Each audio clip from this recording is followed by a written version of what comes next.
오아시스, 노엘 갤러거, 리암 갤러거 이 욕쟁이 아저씨들이 2009년 이후 15년 만에 다시 뭉쳤죠. 우리는 예전에 끝났어, 돈 때문에 하는 거지 라는 말마다나 서로를 쓰레기 같은 놈이라고 부를 정도로 어떻게 싫어했었거든요. 그래서 이제 해체 후에 절대 안 뭉칠 줄 알았는데 기어코 결합 후에 다시 내한을 오는 그런 말도 안 되는 일이 일어나고 있습니다. 그래서 이렇게 된 김에 술, 담배, 욕설 등 나쁘다는 건 싹 다 하고 돌아다니지만은 음악 하나로 세계를 씹어먹은 성격 더러운 아저씨들에 대해서 한번 알아보죠. 영국 맨체스터 폴, 노엘, 리암 갤러거 이 삼형제의 출생지죠. 가정이 굉장히 불행한 걸로 유명해요. 알코올 중독자인 아버지 밑에서 학대를 굉장히 많이 받으면서 노엘님 같은 경우에는 말을 절기까지 하는 좀 심각한 그런 학대를 많이 당하셨는데 어머님이 도저히 안 되겠는지 야반도주 맨키로 애들을 딱 데리고 가가지고 홀로 육아를 시작을 했습니다. 그럼에도 이제 형제들은 맨날 싸우고 돈 뺏고 골목에 있는 무서운 형들에 빙의해가지고 훌리건 짓도 하고 문제아로 자랐다 얘기를 하더라고요. 그렇게 자라다가 문제아들의 루트 뭐가 있겠습니까? 음악에 관심을 가지게 됩니다. 노엘은 특히 아버지가 두고 간 기타로 라디오에서 나오던 좋아하던 곡들 커버를 하기 시작을 했고요. 리암은 친구들이랑 더 레인이라는 밴드를 결성까지 해가면서 꽤나 진지하게 음악을 했거든요. 그런데 이제 그래 니네 어떤지 보자 하고 노엘 갤러거 형님이 라이브를 이게 가본 거예요. 딱 보고 쓰레기 같은데? 너무 형편없다고 얘기를 딱 한 거예요. 그러니까 이제 리암이 형님이 우리 밴드 매니저를 좀 해주면 어떻겠냐. 노엘 갤러거 형님이 난 그런 거 안 해. 그런 거 허짓거리 하지 말고 내가 영국 꼭대기로 데려다 줄 테니까 나를 써라. 아니면 너는 맨체스터 구석에서 썩어 문드러지는 하나의 밴드가 될 거다. 그런데 이제 여기에서 리암이 오케이 콜. 노엘 갤러거 형님이 밴드를 핸들링을 하기 시작을 하죠. 그러면서 이제 오아시스로 이름을 바꾸기까지 하면서 전설의 밴드가 결성이 됩니다. 자, 이제 오아시스로 이름을 바꾸고 노엘 갤러거 형님이 작곡한 곡으로 공연을 진행을 하기 시작을 합니다. 그러다가 이제 스코틀랜드의 킹터트라는 곳에서 레코드 사장 앨런 맥기라는 분의 눈에 이렇게 띄었다고 합니다. 이때 특히 노엘 형님이 콜럼비아, 락앤롤 스타 요런 불세출의 명곡의 데모 테이프를 딱 건네주니까 우리 같이 일 한번 합시다. 계약 체결 싹 해가지고 당시 꽤나 이름을 알려주던 크리에이션 레코드라는 데랑 이제 계약을 했다고 해요. 펠트, 마이블러드 발렌타인, 슬로다이브라는 묵직한 밴드들을 배출한 곳이라고 해요. 하여튼 오아시스는 그렇게 해서 94년 8월 데뷔 앨범 Definitely Maybe 발매를 합니다. 오아시스 특유의 그 이지 리스닝, 그러면서 높은 완성도, 밝은 분위기, 리암의 락스타 같은 발성, 그런 걸로 초대박을 터뜨려버립니다. 오아시스의 대표곡이다 라고 할 수 있을 정도의 Live Forever 인트로에 피크 긁는 소리가 굉장히 임팩트가 있는 슈퍼소닉이 대표적이죠. 그 외에 이제 방구석, 창고 이런 데서 작곡된 모든 곡이 전부 히트를 딱 때려버려요. 발매가 되자마자 신인이 데뷔한 앨범인데도 800만 장이라는 말도 안 되는 판매량을 달성을 합니다. 당연히 이 정도 팔았으니까 영국 차트 1위는 물론이고요, 영국 역사상 가장 빨리 팔린 데뷔 앨범이다 수식어까지 얻게 돼요.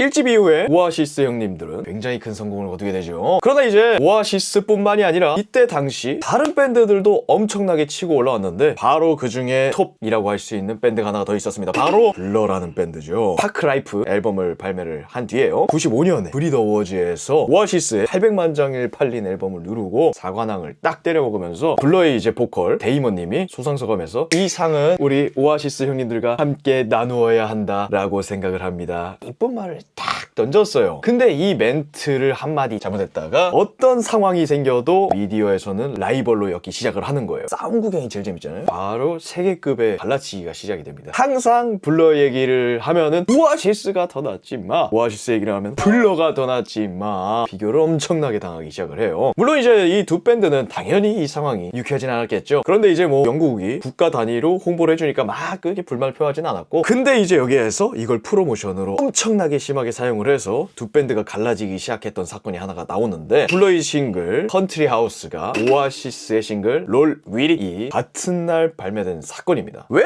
이게 문제가 됐느냐, 컨트리 하우스가 그날 발매를 하는 게 아니라 원래 더 빨리 나왔어야 됐다고 하더라고요. 그런데 오아시스의 노래가 나온 날에 같이 내버리자라는 판단을 해버린 거예요. 근데 그게 아이러니하게도 블러가 하진 않았더라고요. 하여튼 그렇게 해가지고 차트 1위는 블러가 해버린 그런 상황이 나와버린 거죠. 그때부터 이제 우리 노엘 갤러거 형님 어떤 사람입니까? 사람입니까? 이 욕이 인생인 사람 아니겠습니까? 블러라는 밴드와 엮인 사람들을 야무지게 돌리기 시작을 합니다. 블러의 누구누구는 에이즈에 걸려서 죽어야 된다 라고 얘기를 한다든지, 앨범이 쓰레기다 라고 한다든지, 인신공격을 위주로 굉장히 좀 강하게 공격을 했었어요. 물론 이제 지금은 2012년도에 블러의 보컬인 데이먼 형님이 노엘 형님이 앉아있는 테이블에 맥주를 권하면서 화해를 했기 때문에 서로 이제 잘 지낸다고 하더라고요. 오늘은 오아시스 얘기니까 브리팝 전쟁은 요 정도만 살짝 터치만 하는 느낌으로 넘어가보도록 하고요. 하여튼 이제 돌아와서 95년 10월에 롤 위디시 포함된 앨범, 이 명반이거든요. What's the Story, Morning Glory. 요 앨범이 미친 대성공을 하게 돼요. 그래서 전투에서는 블러가 이겼으나 전쟁에서는 오아시스가 이겼다라는 얘기로 최종 막을 내리게 되는 그런 느낌입니다. 이 앨범의 대표곡이 무엇이 있느냐, 바로 영국의 제2의 국가, 그지들도 다 한다 얘기를 듣는 원더워, 그리고 노홍철 형님의 인생곡 기타쟁이들을 안 쳐본 사람이 없는 돌로 빼기낸 거, 굉장히 좋은 노래들이 들어있는 앨범이다 알아보시면 되겠고요. 물론 이 두 곡 말고도 전곡이 다 좋기 때문에 한 번씩 들어보시면 감명 깊은 생각이 좀 드실 수도 있습니다. 이 앨범이 어떤 성적을 가졌냐, 영국 내에서만 430만 장, 전 세계적으로는 1900만 장이 팔렸었다고 해요. 그 이후에 96년 8월 넵워스라는 야외 대형 공연장이 있습니다. 거기에서 이틀 동안 약 26만 명의 관객을 동원을 하면서 브리팝 최전성기의 꼭대기에 설 수 있었습니다. 실제로 당시 영상은 오아시스의 유튜브에도 자료가 남아있으니까 한 번쯤 보시는 거를 추천드려요. 97년 8월 Be Here Now라는 앨범을 발매를 하거든요. 타이틀로 쓴 주제와는 좀 상반되게 의외로 굉장히 잘 팔린 앨범입니다. 실제로 하루 만에 42만 장을 판매를 한다거나 5주 동안 판매량을 1위를 한다거나 차트 성적 2위, 굉장히 상업적으로는 커리어 하이에 가깝죠. 그런데 실제로 영국 매체나 대중들의 평가나 브리팝은 이제 몰락한다, 오아시스 신드롬은 끝이 났다, 그런 얘기를 듣는 앨범인데, 실제로 노엘 갤러거 형님도 안 좋아하는 앨범이라고 하고요. 당시 굉장히 힘들었다고 해요. 그 감정이 그대로 담겨 있어서 뭐 그렇다라고는 하시는데, 근데 저는 사실 여기 이 앨범에 들어있는 스탠 바이 미라는 노래를 굉장히 좋게 듣기는 했어요. 그래서 이 앨범이 호평을 받는 이유, 곡 자체 퀄리티, 너무 긴 러닝타임, 지나친 마약 남용 뭐 이런 것들이 있다고는 하는데요. 세간의 평가를 들어보니까요, 정말 모든 게 다 지나쳤다, 굉장한 악담을 좀 하는. 근데 이제 재밌는 거는 이 앨범을 리암 갤러거 형님, 나는 좋아한다, 나는 좋다 라고 평가를 한다는 거고요. 당시에는 굉장히 평가가 박했다라는 걸 알고 계시면 될 것 같습니다. 그래서 실제로 이 이후부터 노이즈가 조금 많이 나오기 시작하는데요. 4집 앨범이 나오기 바로 직전 99년에 본헤드와 퀵시라는 오아시스의 초창기 멤버분이 탈퇴를 하게 되는데요. 본헤드의 표면적인 탈퇴 이유는 가족과 함께 시간을 오래 보내고 싶다 얘기를 했지만은, 술 마시고 호텔에서 깽판 치다가 노엘한테 싸움 걸어가지고 탈퇴를 했다라는 게 국룰이고요. 이제 퀵시 베이스, 이분은 오아시스가 일정이 엄청 힘들어지니까 그런 것들과 본헤드 형님이 탈퇴가 겹치면서 나도 그러면 이제 나가야겠다 하면서 비슷한 시기에 탈퇴를 하시게 돼요. 그래서 이런 멤버가 바뀌는 어려운 상황 속에서 깨마처 형님과 인디벨 형님을 영입을 한 뒤에요, 2000년 2월 28일 Standing on the Shoulder of Giants 발매를 합니다. 물론 이 앨범도 UK 앨범 차트 1위, 빌보드 24위의 성적을 거두기는 했었습니다만은, 브리팝 스타일의 약간 좀 밝고 로큰롤 이런 감성을 원했던 팬들의 입장에서는 갑자기 일렉트로니카 사운드, 사이키델릭한 사운드, 그리고 앨범 컨셉 자체가 엄청나게 분위기가 무거워지면서 호평을 많이 듣기 시작을 했어요. 그래서 실제로 노엘 형님은 이거는 흑역사다 라고 할 정도의 좋아하지 않는 앨범이다 얘기를 하기도 하고요. 물론 이 이후에 재평가를 받는 파트도 조금 있긴 있습니다. 2002년 7월 Hits and Chemistry 발매를 하는데 전 세계적으로 500만 장 이상을 판매를 하고요. 빌보드 23위까지 올라가는 기염을 계속 발휘를 해요. 실제로 오아시스가 침체기다, 브리팝의 몰락이다 라고는 했는데 성적을 거두긴 해요. 하여튼 전 앨범보다는 실험적인 시도가 줄어들고요, 좀 밝고 차분한 그런 로큰롤 스타일로 회귀를 하는데, 평가에서는 조금 박해요. 이때 당시 아이러니하게도 멤버들끼리는 가장 친했던 시기라고 얘기를 합니다. 그 이후에 2005년 5월 Don't Believe the Truth 앨범을 발매를 했어요. 이때 기점으로 다시 오아시스는 좋은 평가를 받기 시작을 합니다. 전 세계적으로는 1500만 장 판매를 하기도 하고 빌보드 12위 안착을 하는 등 제2의 전성기가 왔다라고 평가를 받는 굉장한 앨범이 되거든요. 근데 또 이때 드러머 앨런 화이트 형님이 수록곡인 라일락 녹음 이후에 탈퇴를 해버리면서 이 이후 오아시스는 드러머를 공석으로 남겨두고 4인 체제로 활동을 하기 시작을 합니다. 그리고 이제 8년 10월 Dig Out Your Soul 발매를 하고 빌보드 5위를 달성할 정도로 엄청나게 좋은 성적을 거뒀고요. 이 앨범을 발매를 하고 마지막 월드 투어를 진행을 합니다. 한국에도 실제로 2009년 4월에 마지막 내한을 왔었죠. 굉장히 호응이 좋았어가지고 앵콜을 또 야무지게 말아주셨다. 제가 어릴 적부터 많이 듣던 얘기입니다.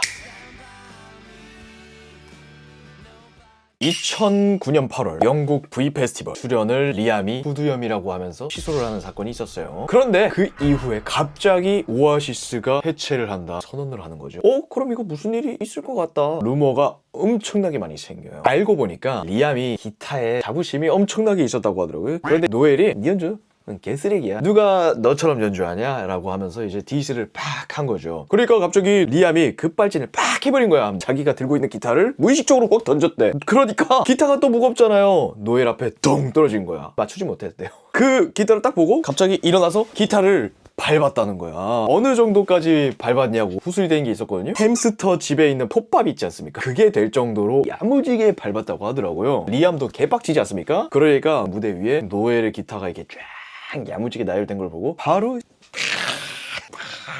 우와 다 뒤집어 까서 부숴버렸다라고 하더라고요. 그걸 본 이제 우리 노엘 갤러거 형님이 손가락 V 를 하고 택시타고 집에 갔다고 하더라고요. 그러고 나서 8월 29일 노엘 형님이 공식 사이트에 장문의 내용을 올렸다고 합니다. 내용을 보시면은 굉장히 강한 그런 내용이 담겨 있어요. 그 이후에 노엘 갤러거가 탈퇴를 하고 오아시스가 해체가 되면서 리암과 노엘 형제는 꾸준히 서로 디스를 하면서 솔로 활동을 이어갔습니다. 사실 아이러니하게도 해체를 하자마자부터 24년 8월까지도 쭉 재결합설은 계속 나왔습니다. 많은 리암 형님이 재결합 난 그래도 뭐 할 수도 있지 라는 이런 추파를 던졌지만 노엘 형님은 뭐 대꾸도 안 하면서 상황이 만들어지지 않았었죠.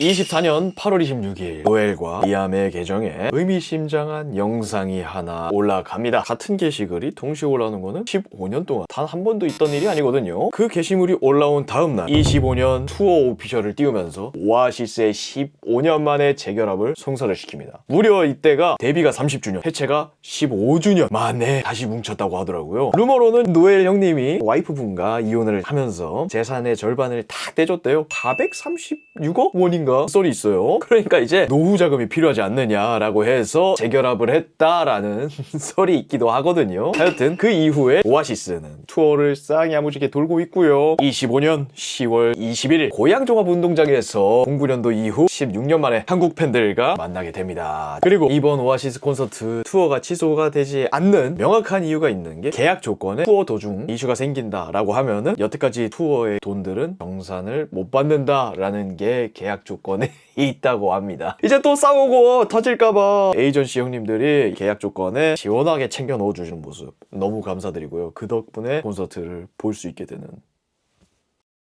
자, 이렇게 오아시스의 타임라인을 과거부터 현재까지 조금 정리를 해봤습니다. 워낙에 이제 데뷔가 오래된 팀이기도 하고 그렇다 보니까 정리하는데 한참 걸리더라고요. 그래서 설명이 부족한 것도 많고 TMI 같은 것도 못 알려드린 것도 좀 많은데 또 오아시스 영상을 만들게 된다면 그런 부분까지 조금 더 디테일하게 짚으면서 설명드릴 수 있으면 참 좋을 것 같고요. 우리 오아시스 형님들 이번 투어가 마지막이 되지 않게 나름 이렇게 응원까지 보내고 있습니다. 과연 이 팀의 해체가 또 올지 애정이 오래 갈지 한번 지켜보면서 오늘의 영상을 이렇게 마무리를 하도록 하겠습니다. 오아시스 형님들 파이팅 하십시오.